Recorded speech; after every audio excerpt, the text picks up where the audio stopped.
মধ্যপ্রাচ্যগামী flight স্থগিতের কারণে যাত্রী ভোগান্তি সহ সবশেষ খবর জানাতে শাহজালাল বিমানবন্দর থেকে সরাসরি যুক্ত হচ্ছেন সহকর্মী ফেরদৌস রহমান।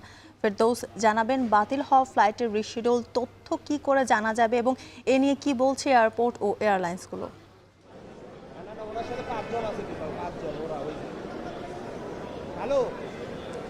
থেকে আমি কিন্তু শাহজালাল বিমানবন্দরেই কিন্তু অবস্থান করছি সকাল থেকে। এখানে এসে যতটুকু জানতে পেরেছি যে আজ কিন্তু কর্তৃপক্ষ তারা যেটা জানিয়েছে যে আজ কিন্তু 27টি ফ্লাইট ইতিমধ্যে বাতিল হয়েছে, মধ্যপ্রাচ্যগামী যে ফ্লাইটগুলো রয়েছে সেগুলো। এবং তারা আমাদেরকে আরেকটি বিষয় জানিয়ে রেখেছে যে আজ দুপুর 1টা এবং 2টা বাজে যে ফ্লাইটগুলো রয়েছে সেগুলো কিন্তু বাতিল করা হয়েছে এবং পরবর্তী নির্দেশনা না দেওয়া পর্যন্ত কিন্তু এই ফ্লাইটগুলো আসলে স্থগিত অবস্থায় থাকবে। এবং আমাদের কাছে আরেকটি তথ্য এসেছে যে ইউএস বাংলা কর্তৃপক্ষ আমাদেরকে জানিয়েছেন যে মধ্যপ্রাচ্যগামী যে ফ্লাইটগুলো রয়েছে, বিশেষ করে জেদ্দা, রিয়াদ এবং মাস্কাটে যেই নির্ধারিত সময় অনুযায়ী কিন্তু সেই ফ্লাইটগুলো তারা পরিচালনা করবে বলে আমাদেরকে জানিয়েছেন।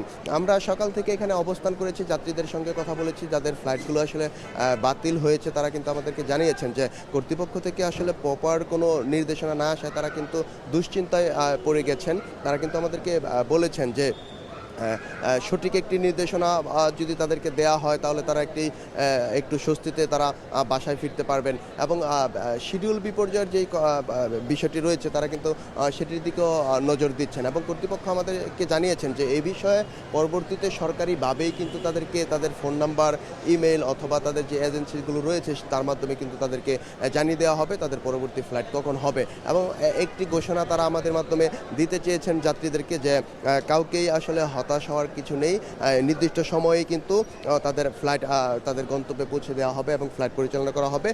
আপাতত ইরান, যুক্তরাষ্ট্র, ইসরায়েল ত্রিমুখী যুদ্ধের প্রভাব দেশের আকাশ সীমায় পড়াতে কিন্তু তারা এই ফ্লাইটটি বাতিল ঘোষণা করেছেন। তারা আরেকটি বিষয় জানিয়েছেন যে ইতিমধ্যেই কিন্তু মধ্যপ্রাচ্যগামী যেই অন্যান্য দেশগুলো রয়েছে তারাও কিন্তু তাদের ফ্লাইটগুলো বাতিল রেখেছেন।